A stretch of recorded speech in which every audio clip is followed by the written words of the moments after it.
ఇది మన యొక్క దిగంబర్ కాంబ్లే బ్రదర్ విషయంలో ఏమంటారు అది ఒక బీజేపీ ఒక ట్రాప్ చేసి ఒక కుట్ర చేస్తుందా, లేకపోతే ఆయన మీద వచ్చిన ఆరోపణలు ఎఫ్ఐఆర్ అవన్నీ ఏమైనా నిజమా అనేది మనము ఎందుకంటే వాస్తవాలు తెలుసుకోకుండా రెండు సైడ్స్ యొక్క వాదనలు వినకుండా ఈ మధ్య కాలంలో మీడియాలో ఏమంటారు శీల శోధన కానీ, అంటే గతంలో ఏది నేరాలు కానీ నేర ఆరోపణలు కానీ ఏదైనా ఉంటే సో అది కోర్టులల్లో ఏది మనకి విచారణ జరిగేది. ఇప్పుడు మీడియాల సోషల్ మీడియాల రెగ్యులర్ మీడియాల విచారణ జరుగుతున్నాయి. అంటే వీళ్ళే తీర్పులు ఇచ్చేస్తున్నారు. మరి వీళ్ళే తీర్పులు ఇచ్చేది ఉంటే మీడియానే కోర్టు చేసే పని, జడ్జి చేసే పని చేస్తే, లేకపోతే ఆ యొక్క ఏమంటారు జ్యూరీ చేసే పని చేస్తే, ఇక మరి అసలు కోర్టులు ఎందుకు, అసలు పోలీస్ స్టేషన్లు ఎందుకు, అసలు న్యాయ వ్యవస్థలు ఎందుకు? వాళ్ళకి జీతాలు ఇచ్చి వాళ్ళకి ఒక 3 ఏళ్ళు 5 ఏళ్ళు చదువుకొని ఆ పోలీసు పని కానీ, ఐపీఎస్ కానీ, లేకపోతే ఆ జడ్జి కావాలంటే వాళ్ళు న్యాయవాదులు అందరూ జడ్జికి వెళ్ళలేరు. వాళ్ళకి 20-30 ఏళ్ళ అనుభవము, వాళ్ళని ఎన్నుకునుడు, దానికి ఒక పెద్ద ప్రాసెస్ ఉంటుంది. ఎందుకని ఎవరిని పడితే వాళ్ళని ఆడ పెట్టొచ్చు కదా జడ్జిగా, మీడియా వాళ్ళని తీసుకొని జడ్జిగా పెట్టొచ్చు కదా. ఎందుకంటే ఆధారం అవసరము, రెండు దిక్కుల ఇరుపక్షాల వాదనలు వినాలి. ఆ యొక్క ఫాల్స్ అక్యూజేషన్ అది నేరం ఆరోపించబడ్డదా, నిజంగా నేరం చేసిండా, అవన్నీ ఎప్పుడైతుంది? ఎఫ్ఐఆర్ రాసినంత మాత్రాన, ఎఫ్ఐఆర్ అంటే ఫస్ట్ ఇన్ఫర్మేషన్ రిపోర్ట్. ఎవరైనా సరే ఏమన్నా వాళ్ళకి అనిపించింది కంప్లైంట్ చేస్తే తీసుకుంటారు. అది తప్ప రైటా అనేది నెక్స్ట్ లెవెల్. ఎప్పుడైతే ఛార్జ్ షీట్ ఫైల్ చేస్తారు చూసిరా, ఆ ఛార్జ్ షీట్ ఫైల్ చేసేటప్పుడు ఇది కోర్టు దాకా, ఎఫ్ఐఆర్ చేసిన అన్ని కోర్టు దాకా పోవు. సో ఆ ఎఫ్ఐఆర్ వాళ్ళు కంప్లైంట్ తీసుకుంటారు. ఎవ్వరు అది తప్ప రైటా వాళ్ళకి తెలియదు. కంప్లైంట్ తీసుకొని విచారిస్తారు. విచారించి అది ఫాల్స్ అక్యూజేషన్ కాదు, నిజం ఉంది, మన దగ్గర ఆధారాలు ఉన్నాయి, కోర్టుకు పోయినా కేసు నిలబడుతుంది అని అనిపిస్తే దాన్ని అప్పుడు ఛార్జ్ షీట్ వేస్తారు. ఛార్జ్ షీట్ వేసినాక అది కోర్టులో విచారణకు అనుకూలమైన విచారణకు అనుకూలమైన కేసు. ఇది నిజంగా దీంట్లో ఎంతో కొంత నిజం ఉంటే ఉండవచ్చు, కానీ అది మనకు తెలియదు. కానీ నా దగ్గర ఉన్న ఆధారాలు జడ్జి ముందు పెడతా. ఇక నీ యొక్క ప్రాసిక్యూటర్ కానీ, లేకపోతే ఆ యొక్క ఏది పిటిషన్ తరఫు న్యాయవాది కానీ వాళ్ళ వాదన వినిపిస్తారు.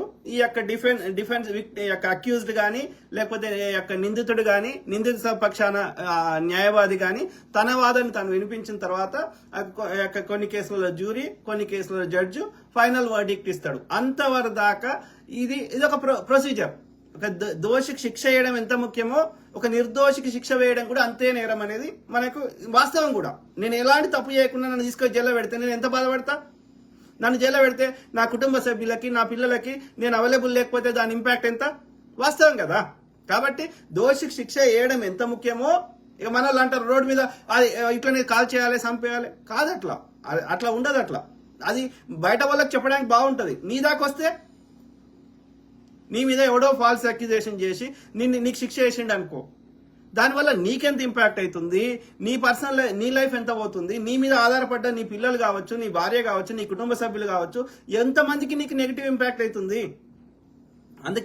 అందుకే కోర్టు కేసులు మెల్లగా జరుగుతాయి. ఇరుపక్షాల వాదనలు వినడం జరుగుతుంది. కొన్ని సివిల్ కేసులు అయితే మీరు బయట సెటిల్ చేసుకోమని చెప్తారు. ఎందుకంటే ఆ యొక్క ఏది ఒక అడల్ట్ గా, ఒక ఎదిగిన వ్యక్తిగా, కొంచెం ఇండిపెండెంట్ గా ఆలోచించే వ్యక్తిగా నీ సమస్యను నువ్వు ఒక సామరస్యంగా పరిష్కరించుకోవడానికి అవకాశం ఉంటుంది. ఇవన్నీ కాదు అంటే అప్పుడు జడ్జి తీర్పిస్తాడు. వెయిట్ చేయాలి.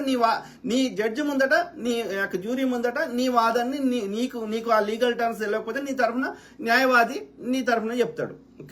This is the procedure. So let them do their job. ఒకవేళ దిగంబర్ కాంబ్లే గారు అతను ఆరోపించినట్టు నిజంగా అట్లా చేస్తే శిక్ష పడని. మేము న్యాయాన్ని, we are not obstructing the justice కదా. మేము న్యాయానికి అతనికి ఆ అమ్మాయికి విషయంలో న్యాయం చేయడానికి ఎవరు అడ్డుపడతలేం కదా. But why you are doing the trials in the media? మీరెందుకు చేస్తున్నారు?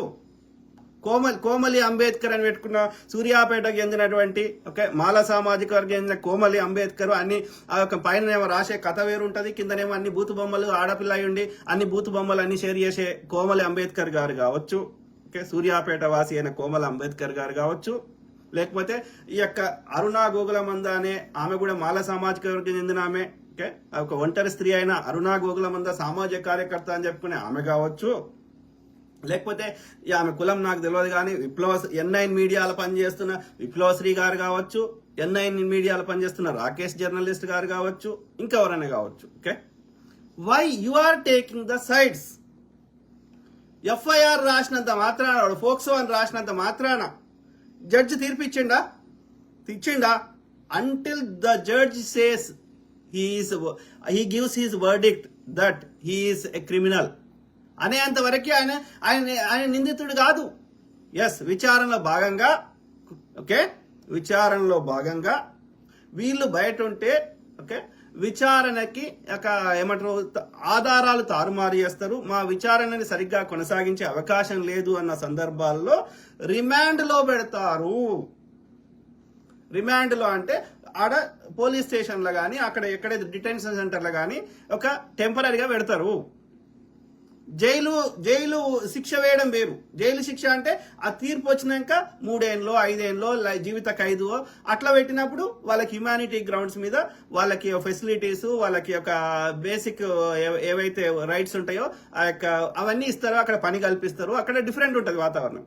అది ఎప్పుడు విచారణ జరిగి ఫైనల్ వర్డిక్ట్ వచ్చినాక, ఆ వర్డిక్ట్ కూడా ఈ లోకల్ కోర్టులను హైకోర్టులను నచ్చకపోతే అతను పై కోర్టుకి అప్పీల్ చేసుకోవచ్చు. సో కాబట్టి దీనికి ఒక ప్రొసీజర్ ఉంది. సో ఇక్కడ ఏంది, ఎఫ్ఐఆర్ మాత్రమే ఫైల్ చేశారు. చూడండి మిత్రులారా, ఎఫ్ఐఆర్లో ఏమని ఉంది, ఎప్పుడు ఈ ఇన్సిడెంట్ జరిగింది ఆ ఎఫ్ఐఆర్లో రాసింది చెప్తున్నా.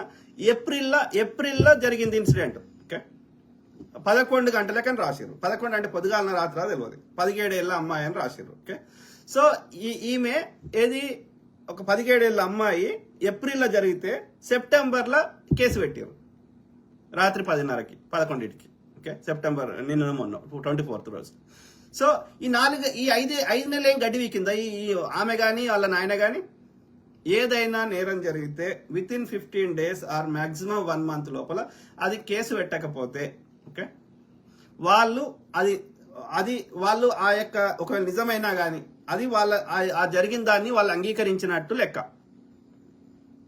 అన్లెస్ ఎవరైనా నేను కట్టేసి ఒక అడవిలో పెట్టేసి నీకు కేసు పెట్టడానికి అవకాశం లేకుండా చేస్తుంది తప్ప, ఓకే, నేను ఎక్కడో నిర్బంధించి నువ్వు కేసు పెట్టడానికి నీకు అవకాశం లేకుండా చేస్తుంది తప్ప, విత్ ఇన్ 30 days లోపల నీవు కేసు పెట్టలేదు అంటే నువ్వు దాన్ని అంగీకరించినవు, లేదా అది జరగకున్నా కానీ కావాలని ఒక ఫాల్స్గా అది నీ స్వార్థం కోసం వాడుకునే ప్రయత్నం చేస్తున్నావని అర్థమవుతుంది.